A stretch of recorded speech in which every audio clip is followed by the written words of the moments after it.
Hola, buenos días. Bienvenidos a nuestro tradicional vídeo semanal de serenitymarkets.com.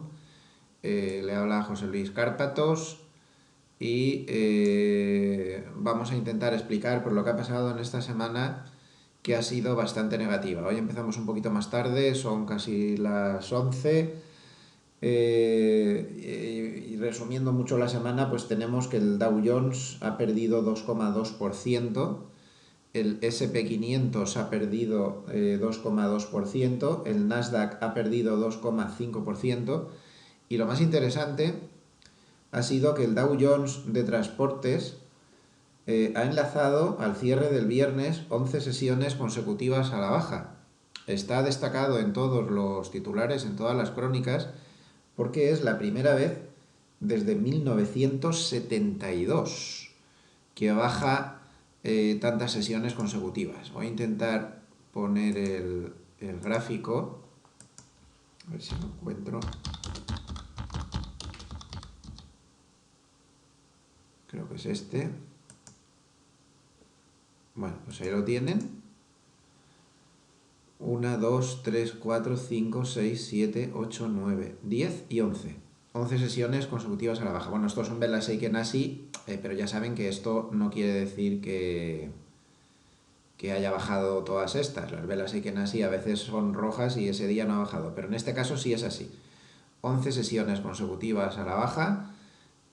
Ha fracasado como tantos otros índices a la altura de su media de 200, como podemos ver a simple vista. Ahí se paró una vez, ahí se paró, aquí se paró por primera vez, aquí se paró por segunda vez y otra vez, pues ahora recientemente ha vuelto a fracasar a la altura de la media de 200. 11 sesiones consecutivas a la baja, casi nada. También antes de empezar, pues me gustaría hacer otra reflexión, que ya venimos varias semanas hablando de esto.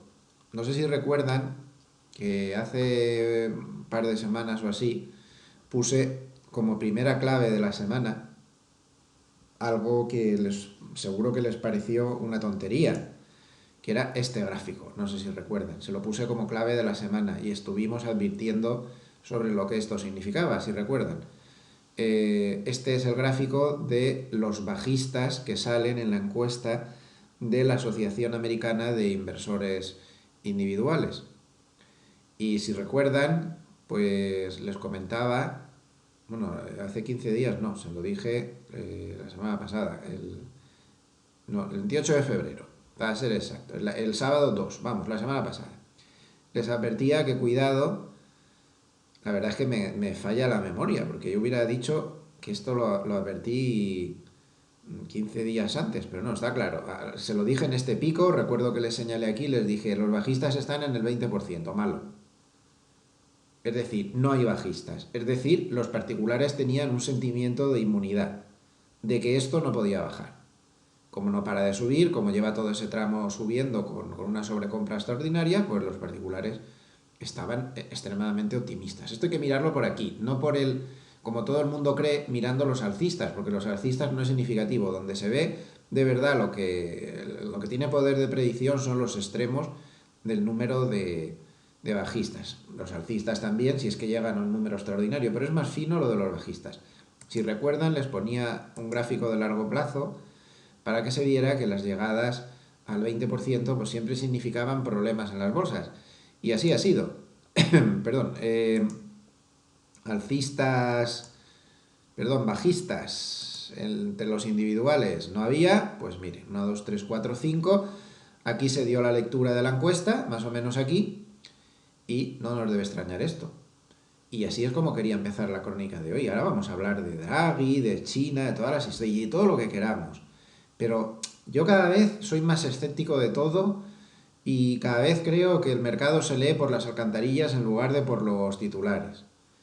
Y lo que hay en el establishment, pues miren, si quieren saber lo que hay en el establishment, lo pueden ver aquí en este vídeo, bueno, divertido, entre comillas, que puse, que puse ayer en la web, lo pueden ver ahí.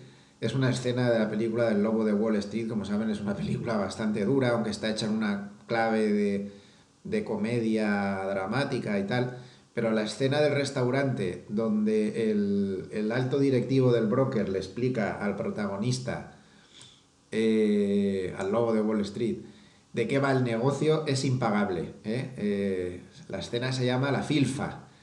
Y le explica cómo el negocio del establishment es una filfa. Pues lo digo y lo mantengo. Y ahora ya me pueden criticar a gusto, todo lo que quieran y mandarme mensajitos. Me importa un bledo. Esto es una filfa, lo que hay montado en el establishment. Por muchas cosas, por muchas cosas. Y hoy no tengo ganas de meterme en arenas movedizas, pero ahí queda eso. Ahí queda eso. Igual hay que leer el informe, ¿recuerdan ese informe del que hablábamos el otro día sobre los planes de pensiones y demás? Y todo eso de que el 99% llevan 15 años pasando la mano por la pared, entre otras muchísimas cosas. Bueno, la escena es divertida, por lo menos la pueden ver ahí y se lo van a pasar bien. Bueno, entonces yo ya no me fío del rollo típico, el Stalin, y cada vez me gusta más leer el mercado en las alcantarillas. Y a mí me parece que esa encuesta tiene mucho que ver. Demasiado optimismo particular, siempre va al revés. Bueno, siempre va al revés, pero no saben hasta qué punto. Ahora lo vamos a ver en una foto que les tengo preparada, porque quería que habláramos hoy bastante de este tema. Y no nos extrañe pues esta corrección de la sobrecompra que se ha producido, pues como indicaba este indicador, con los particulares pues en máximos, ¿no? Eh, Ahora hablaremos, porque una de las claves es el aspecto técnico, es muy importante que lo tengamos en cuenta, pero hay que matizar muchas cosas y hay que ver muchas cosas entre líneas. Hoy va a ser un poco denso el vídeo, a ver si conseguimos aclararnos.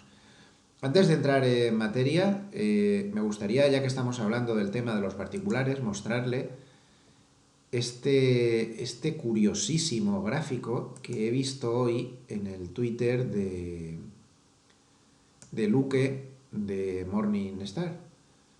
Me parece alucinante, ya, es que me he quedado alucinado. Aún estoy pegándole vueltas y se lo quería enseñar. Lo he visto esta misma mañana, lo he puesto, lo he retuiteado en mi Twitter, lo que me ha parecido muy bueno. La verdad es que Luque suele estar siempre muy encima y ver cosas que los demás no ven. Es un hombre que está muy por encima del establishment. Bueno, pues fíjense, este gráfico se ve un poco pequeñito, pero es que si lo amplío más se me sale del marco del vídeo y si no ocupa muchas megas y luego no hay quien lo procese. Pero lo que se ve es suficiente. Miren, el gráfico indica desde el año 2016, 2017, 2018 y lo que va a 2019. Los flujos de dinero que ha habido de las manos fuertes hacia los fondos norteamericanos que invierten en renta variable y los ETFs, o sea, esto es en renta variable, pone ahí, use equity, y lo de abajo es el flujo de manos débiles hacia fondos y ETFs. Es impresionante, ¿no? O sea, desde el año 2016 el particular no ha hecho más que sacar dinero y se ha perdido toda la gran subida del 2016, la subida del 2017. El 2018 también sacaba dinero a pesar de las caídas. Y aquí ha habido una salida masiva de dinero. Voy a intentar hacer grande este último gráfico, el de los particulares. En octubre del 2018 se produjo una salida ya brutal de dinero de los particulares, o sea, más o menos por aquí, y realmente hicieron bien, porque el mercado a continuación tuvo los grandes desplomes. Mi reflexión no viene tanto por ahí. A ver, mi reflexión viene por dos lados. En primer lugar, si nos vamos a lo que hacen las manos fuertes, bueno, pues llama la atención toda esta salida de dinero de noviembre, diciembre, enero. Sin embargo, empezaron a meter dinero tras la caída de febrero. Ahí sí que empezaron a meter dinero. Ahí ya saben que hubo una recuperación. En junio hubo salidas. Hubo otro parón en agosto o septiembre. Entró algo de dinero en noviembre, puede que por motivos coyunturales. Y en noviembre otra vez salió dinero. Y entonces llegó la gran caída. Y en cuanto llegó la gran caída de diciembre, volvieron a meter dinero. Ahí está en estas dos velas. Claro, yo lo primero que he pensado, y me imagino que más de uno de ustedes lo estará pensando también, es, bueno, a ver, es normal porque la mano débil está sacando el dinero de los fondos de inversión, ya lo sabemos, porque se va a la gestión pasiva, eso es lo que se suele decir, ¿no? Porque los fondos de inversión, dentro de esta filfa que es el establishment financiero a nivel mundial, eh, pues ya saben cómo están los fondos y cómo están en su mayoría, cómo están los planes de pensiones, que ninguno bate al índice, casi ninguno, son muy raras las excepciones, porque los gastos se los comen, ¿eh? No porque los gestores sean malos, los gestores son buenos y gestores muy buenos. El problema es que los gastos, todo este montaje, esta filfa global del establishment, pues los gastos son tan enormes, de las comisiones de los brokers, los gastos que se llevan los fondos, el regulador que cobra también por no sé qué, el auditor que cobra no sé cuánto por no sé qué, y todo eso se lo van atizando a la rentabilidad del fondo. Y se puede tener experiencias muy amargas en la gestión viendo cómo se te van las rentabilidades de los fondos a base de gastos, y muchos gestores se tienen que encontrar realmente muy frustrados porque ellos hacen un buen trabajo, pero claro, si ya se les va la mitad de la rentabilidad entre pitos y flautas, que es lo que salía en este trabajo del que hablamos el otro día, sobre los planes de pensiones, que ha levantado ampollas. Entonces podríamos decir, bueno, pues es normal, ¿no? Están sacando el dinero de los fondos porque ya el particular está muy desengañado de las rentabilidades de los fondos a nivel global y lo está metiendo en gestión pasiva. Pues no, pues no. No es esa la explicación. Fíjense bien que se lo estoy intentando aumentar el tamaño al máximo para que lo vean. Miren lo que pone aquí. Estos son los flujos de fondos más ETFs. Más ETFs. Entonces, a ver, la gestión pasiva mayoritariamente... Perdón que me he ido al escritorio. Ahí. Ay, se me ha desajustado. Vamos a ponerlo otra vez así. La gestión pasiva mayoritariamente, yo de hecho a los clientes que llevo en la IAF, en el apartado de medio largo plazo, yo hago una gestión pasiva activa a través de, ya lo he dicho muchas veces, estoy harto de decirlo, se lo digo a mis alumnos, a través de modelos de asignación estratégica de activos, hago mi combinación y mi historia, y lo que hago con rebalanceo mensual. Eso es lo que a mí me gusta. Bueno, hay clientes que te piden un asesoramiento más cercano y bueno, dentro de la filfa que es todo esto, pues intento asesorar en lo que puedo, ¿no? Pero a mí lo que me gusta es que el cliente me diga, déjame en esto que yo hago con asignación estratégica de activos, con varias familias, no solo con bolsa, rebalanceo mensual y siguiendo modelos que yo los combino a mi gusto. Y eso se hace en ETFs. Es que hay pocas formas de hacer eso que no sea en ETFs. Y es todo el mundo que hace gestión pasiva, más pasiva que yo, porque yo la hago pasiva activa, es decir, o sea, es pasiva, pero hago un rebalanceo mensual, siguiendo los modelos estos de asignación estratégica de activos, y voy cambiando familias, a lo mejor al cabo del año, pues cambias 7, 8 o 10 cosas, no sé. No es una gestión pasiva-pasiva, pero es pasiva con toques de activa. Pero el que hace gestión pasiva-pasiva, que es a donde se dice, donde nos están contando que se está yendo el dinero de verdad, es a ETFs, porque es que no hay otra forma de hacer la gestión pasiva. Sí, puedes encontrar un fondo que replique al SP, pero con unos gastos bestiales. Para eso te vas a un ETF, para replicar solo un índice, ¿para qué quieres un fondo? Te vas a un ETF que tiene los gastos mínimos y estás ahí mejor. La gestión pasiva se hace con ETFs, que no nos cuenten ahora historia. Entonces, ¿dónde está el dinero de los particulares que se iba a la gestión pasiva? Aquí no está, porque esto es fondos de inversión más ETFs. Si de verdad fuera lo que nos están contando, esto estaría subiendo y sin embargo está bajando.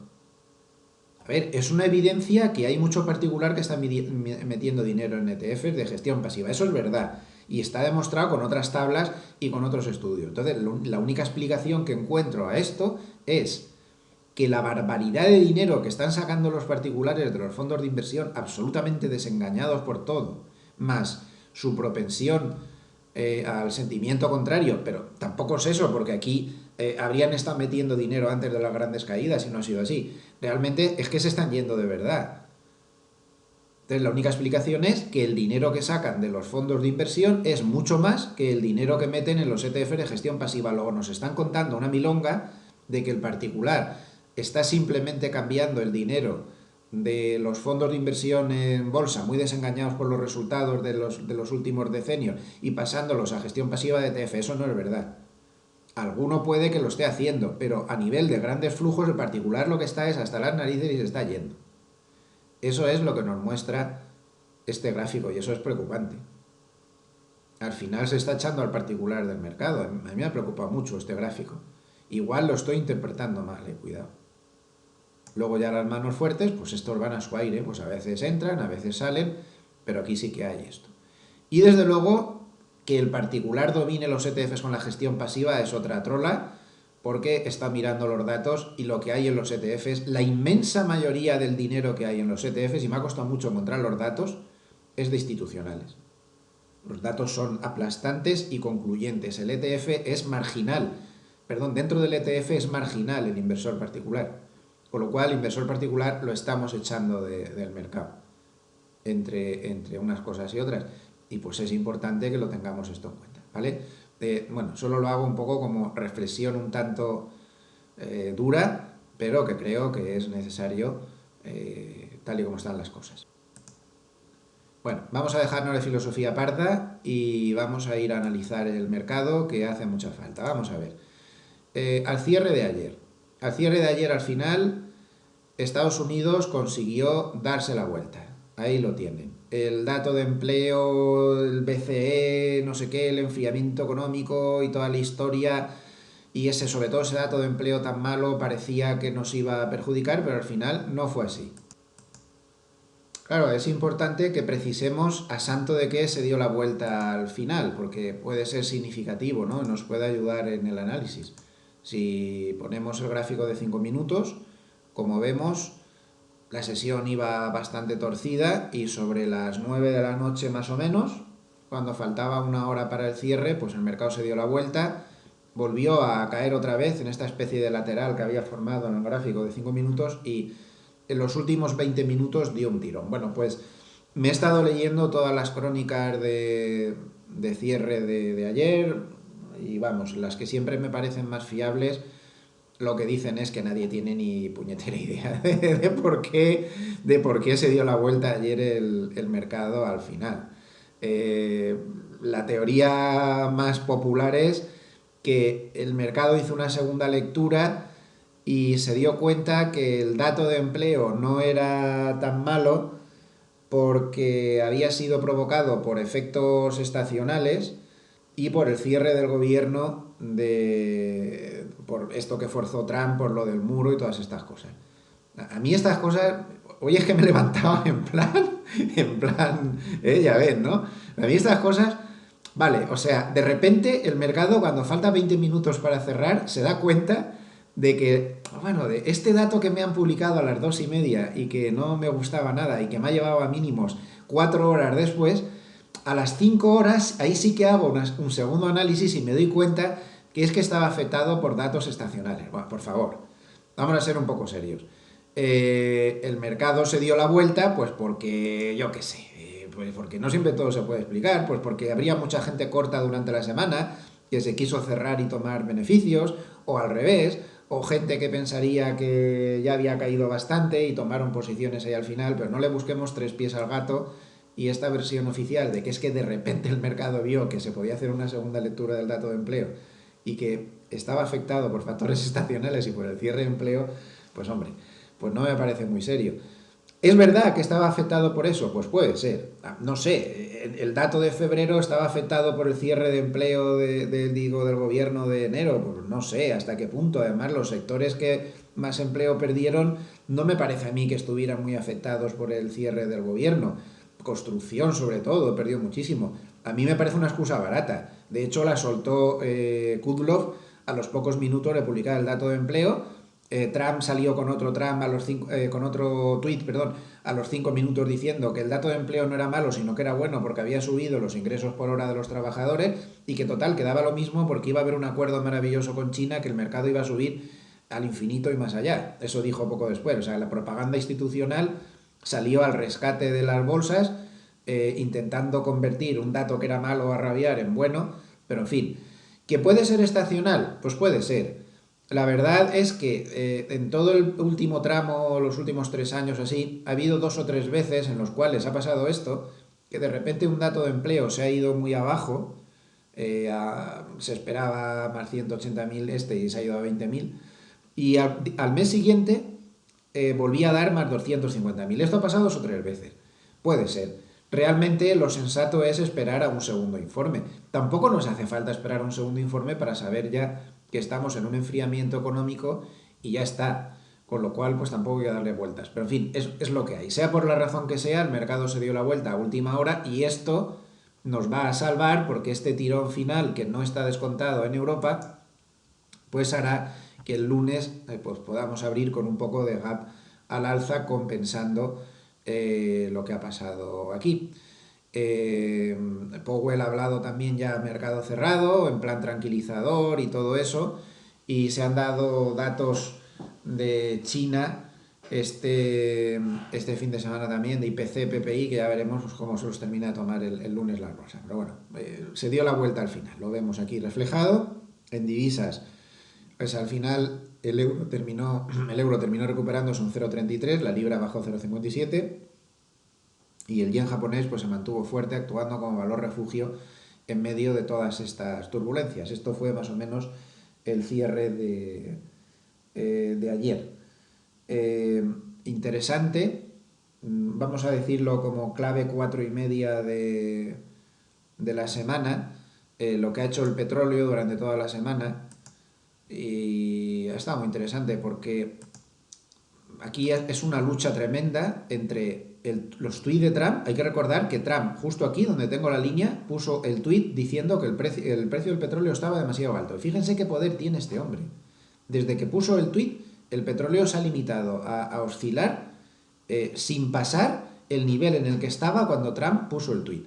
Entonces aquí hay una lucha entre la bajada de producción, al margen de Trump, que es muy importante en este mercado, entre la bajada de producción de la OPEP Plus, que es como se llama ahora a la OPEP más Rusia, porque Rusia no es miembro de la OPEP, pero como si lo fuera, ahí hay un duopolio entre Arabia Saudita y Rusia, que realmente es el que está mandando y todos los demás son comparsas, entre la bajada de producción de la OPEP, la bajada de producción de Venezuela por las sanciones de Estados Unidos, eso es favorable para que suba el precio, pero está parando cualquier subida el constante incremento de la producción de petróleo en Estados Unidos, sobre todo basado en la producción de petróleo no convencional, el petróleo del fracking, el esquisto, no sé cómo se dice, eh, voluminoso, no sé, no me acuerdo ahora cómo se dice la palabra, pero ese crudo no convencional ha llevado a Estados Unidos en este momento a ser el primer productor mundial.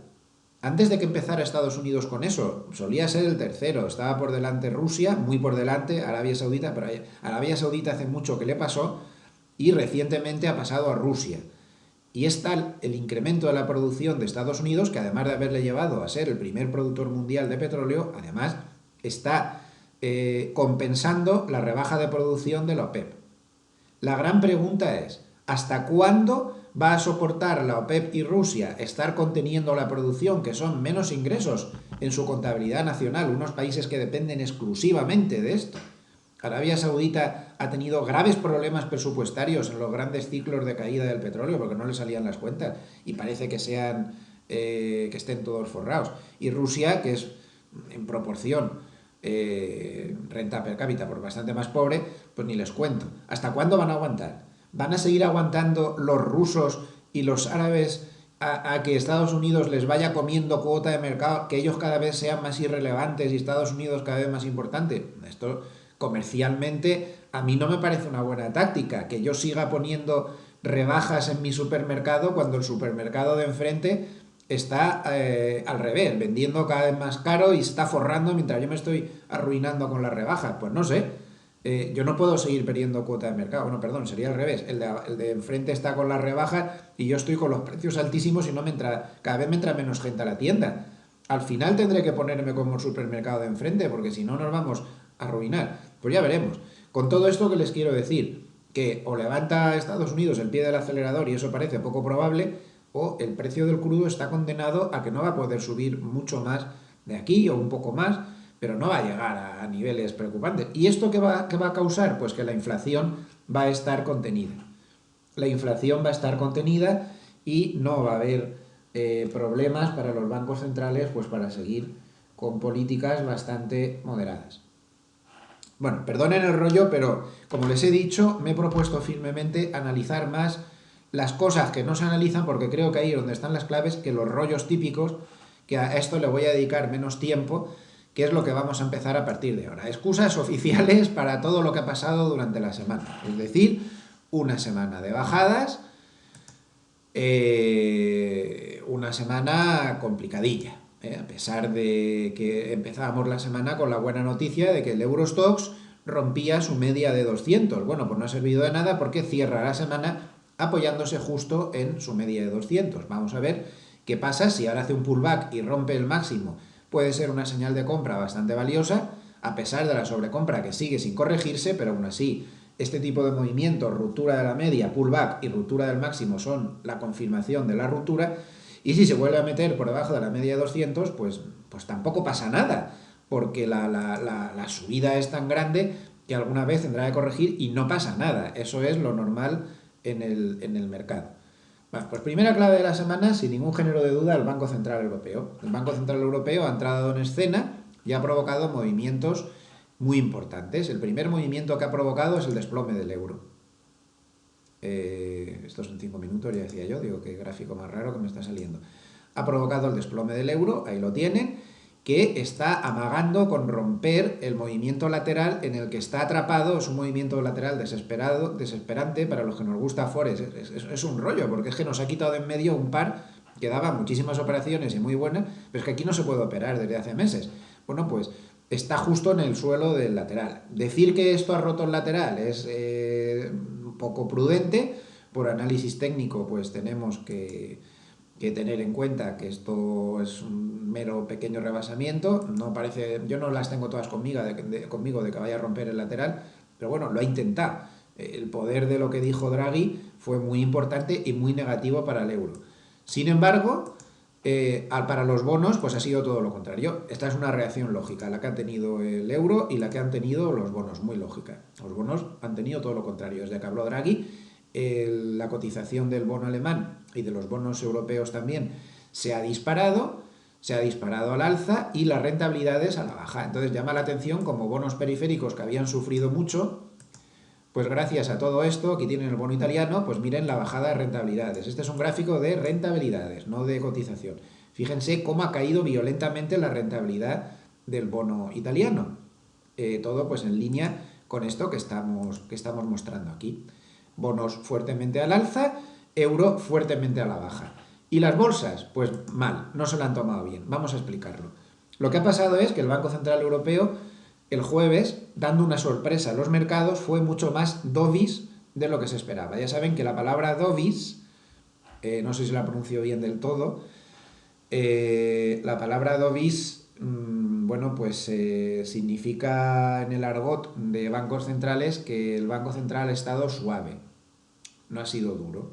Podríamos decir que es bancos centrales suaves, con políticas de las acomodaticias, favorables para los mercados, eso es dovish. Entonces Draghi tomó muchas más medidas de las que se esperaba. Se esperaba que por fin diera detalles de los TLTROs, ese instrumento que mantiene a los bancos zombie dentro de esta filfa general que tenemos montada, que es el hilo conductor del vídeo de hoy, lo podemos llamar la filfa. En el sistema financiero mundial tenemos unos bancos zombies a nivel europeo que viven del dinero que les deja el Banco Central Europeo a bajo tipo de interés. Y de eso van viviendo. Entonces, cuando pierden, pagamos todos y cuando ganan se lo quedan ellos. Y ahora me dirán, eso es un planteamiento agresivo de medio no sé qué, de tío antisistema. Yo no soy antisistema, yo soy una persona que creo mucho, pero en este sistema en concreto estoy empezando a dudar. Yo no soy un antisistema, yo soy una persona moderada, pero por Dios, que no nos digan que los bancos no los estamos manteniendo todos con respiración asistida. ¿Y quién está pagando de su bolsillo esos préstamos sin intereses que les dan a los bancos para que ellos ganen dinero y se repartan los beneficios entre los accionistas? ¿Eso quién lo paga? Usted y yo. Por eso protesto, porque esos préstamos baratos no salen del aire, no salen del éter, ¿no? Del mundo espectral o del mundo astral. Eso sale de sus impuestos, querido lector, y de mis impuestos. Y yo no sé usted, pero yo estoy hasta las narices de que me cosan literalmente a impuestos. Estoy harto, y ya lo puse en un artículo el otro día en la página, que me imagino que muchos de ustedes lo vieron, de que no me dejen deducirme el IVA, de que no me dejen, de que me quiten la mitad de los gastos deducibles, de que tenga que pagar unos tipos de IRPF absolutamente desquiciantes, de tanto impuesto. Si, hombre, si todo eso se viera luego reflejado en que esto se lleva políticamente de una manera correcta y hay unos servicios decentes y hay unas políticas económicas dignas. Estoy hablando de Europa en general, no solo de nuestro país. Entonces, que yo no lo veo por ningún lado. Estamos ahí manteniendo a los bancos con respiración asistida de nuestros impuestos. Pues hombre, algo habrá que hacer. Yo no digo que no haya que hacerlo, porque es evidente que el riesgo sistémico, como se le quite la respiración asistida a los bancos, pero vamos a ver, seamos conscientes. Los bancos se les dio muchísimo dinero en la época de la crisis y tal. El verano que viene les vence todo ese dinero. Y ahora dicen que o BCE o me vuelves a dar más estos o más préstamos o yo me muero y entonces monto la de Dios es Cristo. Entonces, podemos estar tranquilos, metemos nuestros ahorros en la bolsa a largo plazo, en la bolsa europea, como nos dice el establishment, cuando el sistema financiero está viviendo de la respiración asistida del BCE, que a su vez viene pagada por los impuestos de todos los contribuyentes europeos. Pues hombre, pues no sé qué decirles. El sistema bancario está con una inestabilidad tremenda que realmente pues da un poquito de respeto, ¿no? Y pues eso es lo que hay. Entonces, yo ahora mismo no meto un duro en el sector bancario, pero ni loco. Es que ni se me ocurre, porque les está salvando la vida el Banco Central Europeo con este tipo de políticas. Y ahora pues ha dado otra nueva ronda que empezará en septiembre. Les damos otra vez dinerito gratis, y porque ellos son especiales. Y ellos se tienen que financiar de una manera muy fácil. ¿Ustedes son conscientes de lo que cuesta una pyme española financiarse en un banco? Ya no es que te machaquen con las pegas, los problemas, es que te sientes hasta humillado. Te sientes hasta humillado. Y luego me preocupa mucho una cosa. Yo tengo un caso, un familiar mío, hablo con conocimiento de causa, y esto le pasó con el Banco Santander. No es que le haya pasado con un banco pequeño en problemas. Va al Banco de Santander para su empresa, una empresa que a mí me parece que va bien, conozco sus cifras y no va mal. Piden una cuenta de crédito para problemas puntuales y tal, y desfases de tesorería, de 40.000 euros, perdón, de 30.000 euros. Aportan, los socios les avalan. Uno de los socios incluso uno de los socios tiene 3 pisos y el familiar este mío creo que tenía un piso con hipoteca y el otro tenía 3 pisos pero con hipoteca, ¿no? Bueno, después de un mes de un calvario inimaginable de pedirles hasta la partida de nacimiento del perro, el departamento de riesgos del Banco Santander de la zona, perdón, no estoy acusando al Banco de Santander de nada, porque esto es un problema generalizado de toda la banca española. Yo la europea no lo sé porque no la conozco, pero he oído más casos, a mí me escribe mucha gente y sé muchos más casos en todos los bancos españoles. Bueno, pues el departamento de riesgos se lo deniega, que no. Llegan a hacerle una propuesta que mi familiar se queda alucinado, que es que le dan el préstamo de 30 y tienen que meter 10 en un plazo fijo o algo así, no es un plazo fijo, no sé qué. Bueno, al final no acepta. Y ahora viene lo bueno. Vale, bien, tenemos un criterio de riesgos durísimo y a la banca sí que hay que darle préstamos baratos, pero la banca luego no hace de correa de transmisión y para darte un préstamo tienes que sudar sangre, sudor y lágrimas, si no te lo dan, o bien ser una gran empresa endeudada hasta las cejas que te pueden prestar todo lo que quieras, aunque sea imposible que lo vaya a pagar. Tenemos grandes medios de comunicación españoles con unas deudas absolutamente alucinantes y se lo siguen financiando y refinanciando y refinanciando y refinanciando. Sin embargo, una pyme te machaca, ¿no? Bueno, pues esto es así, se acepta. Pero es que ahora viene lo bueno. Al cabo de 2 meses, mi familiar recibe un correo del Banco Santander Un correo no, le aparece en la web, cuando entra a ver su cuenta en internet, en la cual le pone, le acabamos de dar un crédito preconcedido de 30.000 euros. ¿Ustedes se lo quieren creer? Pide 30.000 euros para la empresa, avalado por él, avalado por un socio más, con todo tipo de garantías, con el préstamo bien agarrado, y no se lo dan. Y luego se lo dan a él a nivel particular, sin la firma ni siquiera de su mujer, sin pedirle un papel. O sea, ¿ustedes entienden algo? Es decir, un algoritmo de un ordenador decide, imagino que será así como calculan los préstamos preconcedidos, le dan el préstamo que le habían denegado hacía 2 meses sin ninguna garantía, mientras que hace 2 meses hubieran tenido el mismo préstamo pero con un montón de garantías. Por supuesto, mi familiar aceptó, pero me llamó, dice, mira, José, dice, esto es para morirse de risa. A mí estas cosas me preocupan. ¿Que exactamente cuál es el criterio de riesgo de la banca española? ¿Qué lío es este? ¿Esto cómo va exactamente? Vale, ustedes me dirán, sí, bueno, pero es que el otro era un préstamo de empresa y este es un préstamo particular, pero por Dios, si al final estaban avalando los socios, era como si fuera un préstamo particular, al final quien estaba poniendo todo encima de la mesa eran los socios. Y le dicen que el socio no es bueno para avalar el préstamo y luego se lo dan. Pues no acaba ahí la historia. Al cabo de 6 meses de darle los 30.000 euros en un préstamo preconcedido, le vuelven a dar un segundo crédito preconcedido de 30.000 euros. El director de su oficina le llama alarmado. Y mi familiar se da cuenta de que al ser un crédito preautorizado, el de la oficina no tiene nada que ver. Lo vuelve a aceptar y sanea su empresa. Entonces mi pregunta es, ¿el criterio de riesgos exactamente? Y perdón, insisto, estoy diciendo que era el Banco de Santander porque era el Banco de Santander. Y lo tengo documentado, antes de empezar a mandarme correo y amenazarme, como solemos hacer habitualmente, lo tengo documentado, todo esto. Por favor, ¿esto qué es? ¿Qué es esto exactamente? ¿Cuál es el criterio de riesgo de la banca española? Entonces, ¿esto de qué va? ¿Es como un sorteo? Y si tienes suerte te toca el sorteo. Bueno, pues esta es la realidad de las micropymes españolas. Entonces, les deseo que tengan mucha suerte en el sorteo y si quieren financiar su micropyme, pues tengan una cuenta en algún banco de estos, que esto le pasa al Sabadell, le pasa al BBV y le pasa a todo el mundo.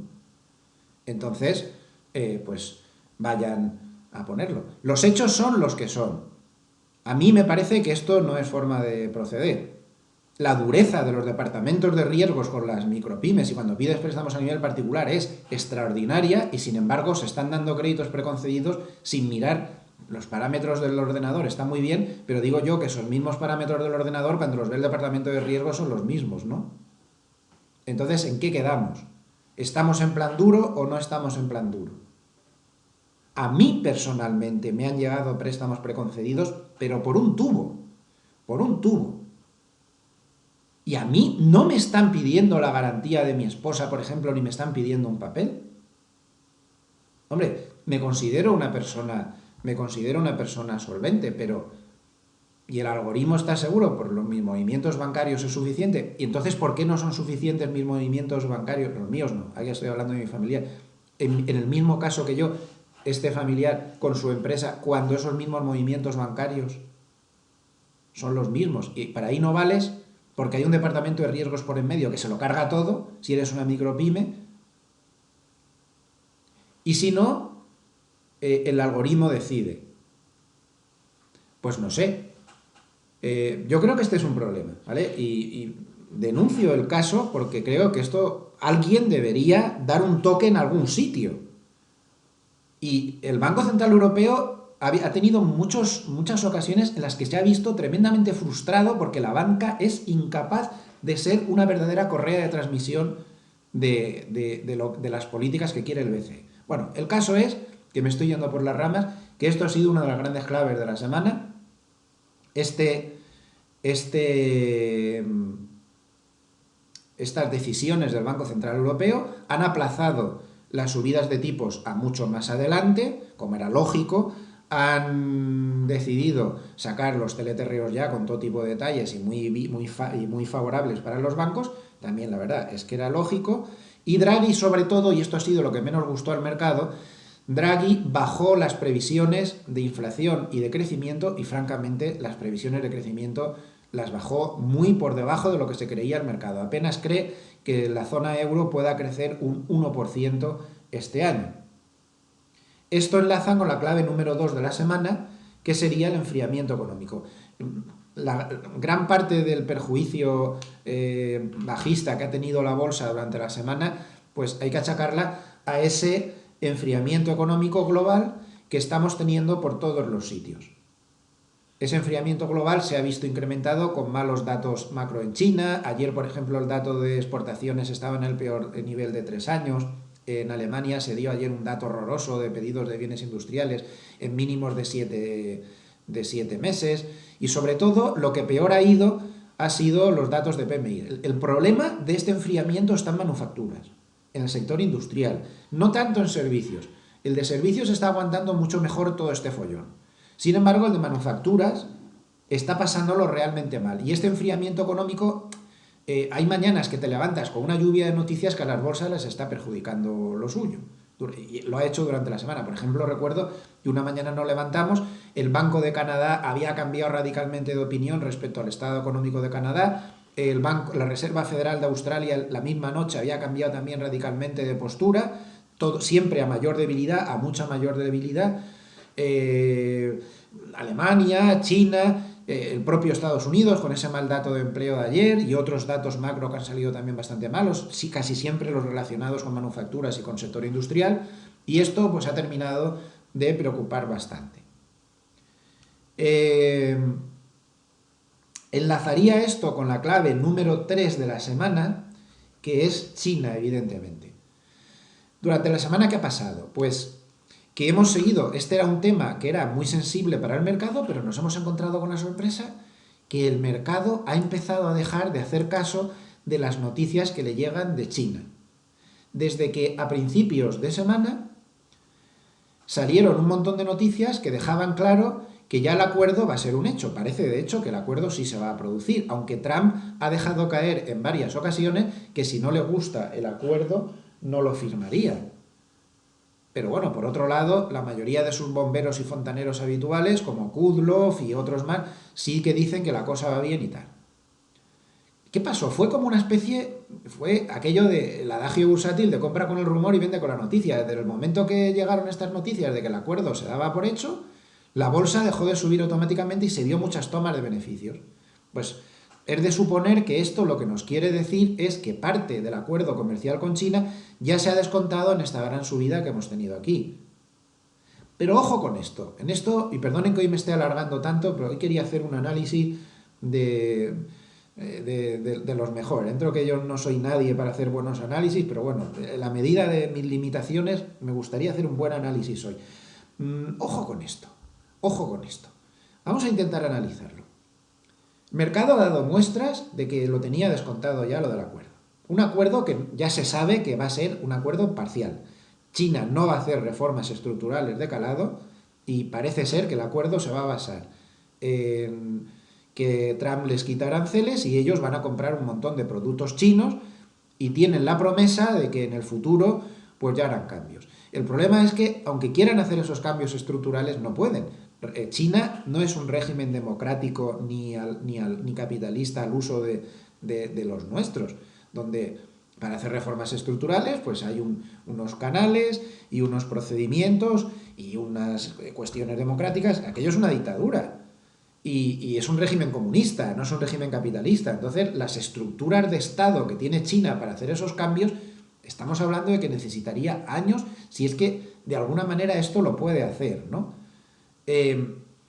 Entonces hay que ser realistas, no va a haber esas reformas estructurales y es un acuerdo, pues digamos, que llevará a un inicio de negociaciones para un segundo acuerdo. Todo esto si Trump no tiene algún tipo de veleidad y a última hora pues decide no firmar el acuerdo, pero si es así, pues el mercado lo tiene bastante firmado.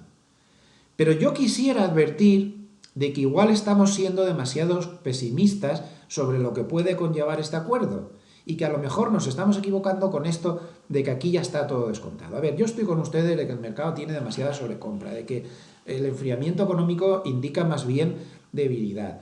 etcétera. No, muy optimista, pues no estoy, la verdad. Pero vamos a pensar un poco. Tenemos el put de Trump. El put de Trump, por un lado. Trump se presenta a la reelección el año que viene. Noviembre del año que viene, primeros.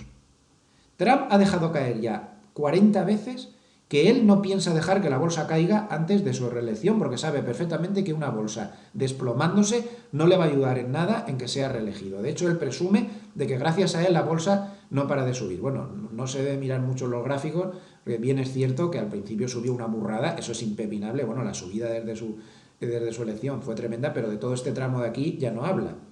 Y también hay que hablar. Pero bueno, él no para de decir que con el acuerdo de China la bolsa se va a disparar al alza, lo dijo ayer.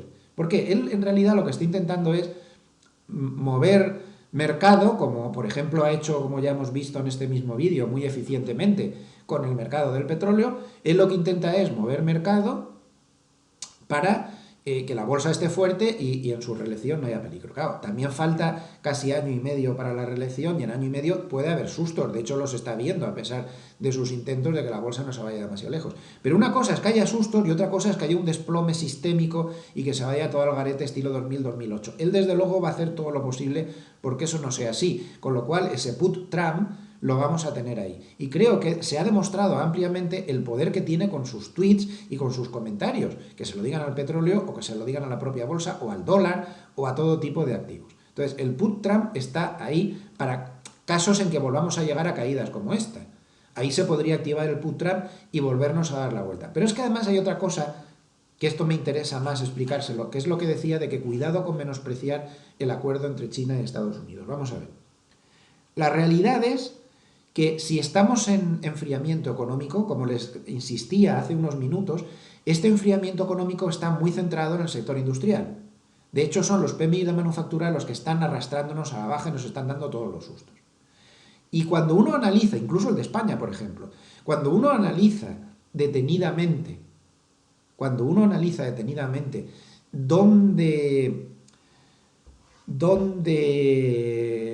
¿cómo les diría? ¿Dónde está el quid de la cuestión para esa debilidad? Aparece siempre China. Incluso cuando yo analicé el español, el PMI de manufacturas español, que somos un país que a lo mejor podemos pensar que no nos influye tanto China, pues nos influía una barbaridad. Ni les cuento los PMIs de Alemania o el de Italia, que está en recesión, o el propio Estados Unidos. Están todos muy gravemente afectados por China. ¿Por qué? Porque China, por los aranceles de Trump, se ha enfriado fuertemente. Les ha perjudicado. También los chinos han dejado de comprar a Estados Unidos y el déficit, en lugar de bajar como quería Trump con los aranceles, está en máximos históricos, lo cual es toda una situación un poco absurda. Lo que ha hecho esta guerra es perjudicar notablemente al sector financiero. Es evidente que si a China le quitan los aranceles y con todo esto Estados Unidos deja de meterle el dedo en el ojo, la economía china seguramente reaccionaría bien al alza, gracias al acuerdo comercial. Aparte que el gobierno chino está tomando muchas medidas y bastante efectivas. Parece mentira porque es un régimen que no es precisamente lo suyo el moverse con este tipo de cosas, pero lo está haciendo bien. Entonces, si con el acuerdo China recibe un buen impulso económico, que se le calman las cosas y su sector industrial vuelve a resurgir, automáticamente va a hacer de correa de transmisión y va a hacer que mejoren todos los PMIs a nivel internacional.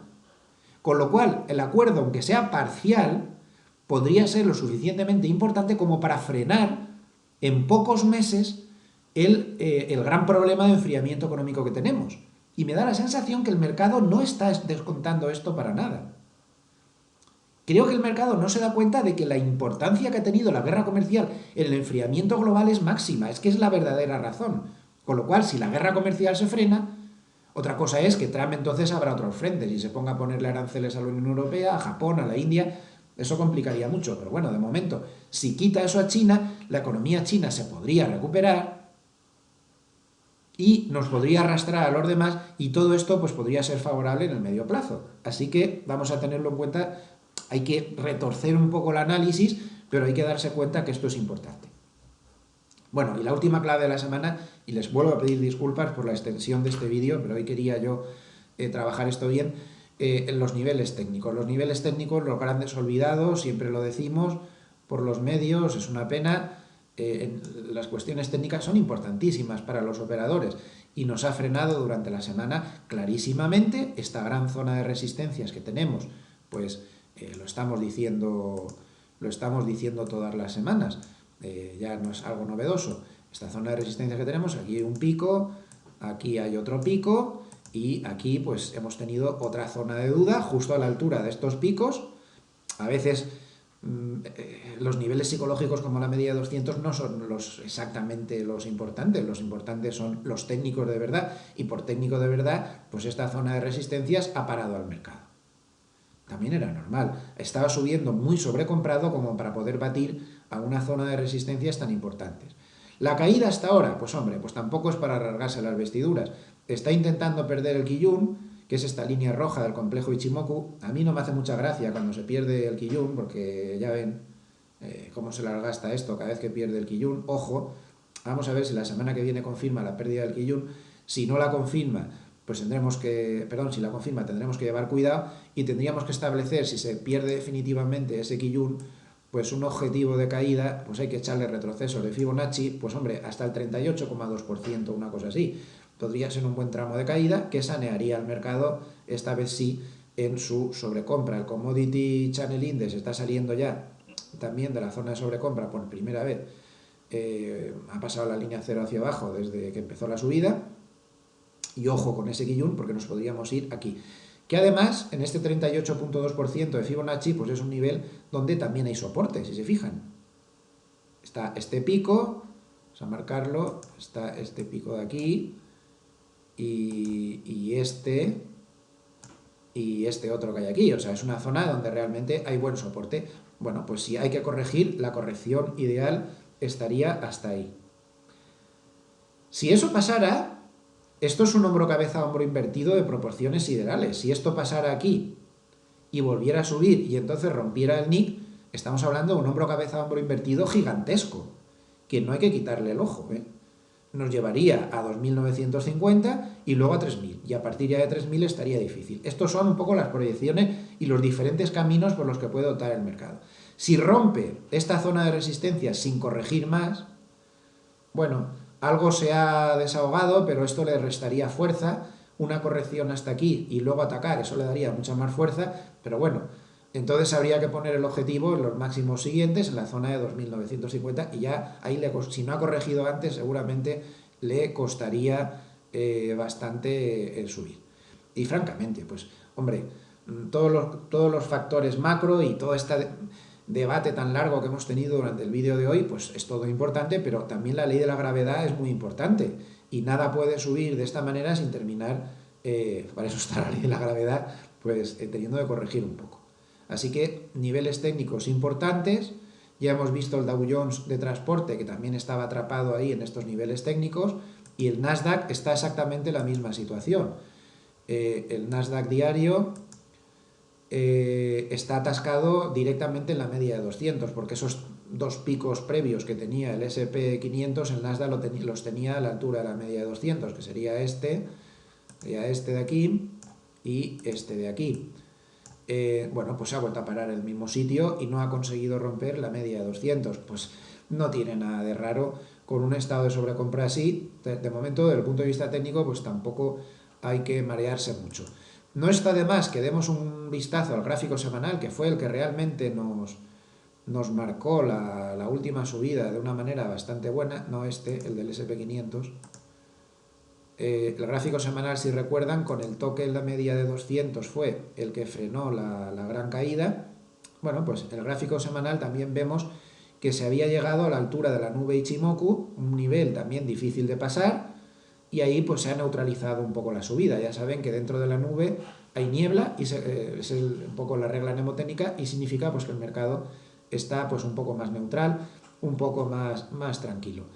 Se mantiene por encima del Kijun, que esto es importante, y la ruptura de la salida de la zona de la nube pues sería importante. Es importante porque siempre tendemos a olvidar el Chikou. El Chikou es muy importante dentro del complejo Ichimoku, es importantísimo. Que si se fijan, el Chikou sí ha roto ya la nube. Eso es una buena señal. Ya ha roto la nube y ha conseguido pasar por encima del Kijun. Así que si en cotización semanal se siguiera subiendo, como el Chikou ya está confirmando que siempre es lo imprescindible, pues tendría posibilidades de llegar a esta zona de máximos de aquí. Bueno, espero no haber sido excesivamente aburrido ni excesivamente duro con algunas críticas contra el establishment, pero creo que de vez en cuando pues, es bueno que hablemos claro y que nos dejemos de zarandajas y que les haya ayudado pues, a no liarles más y a tener un poco más claras las ideas para que ahora su propio análisis, que es el único que vale, pues sea el que decida. Corto el rollo, que ya está bien, y les espero como siempre el lunes en el vídeo de apertura. Que pasen un buen fin de semana y descansen. Gracias, hasta el lunes.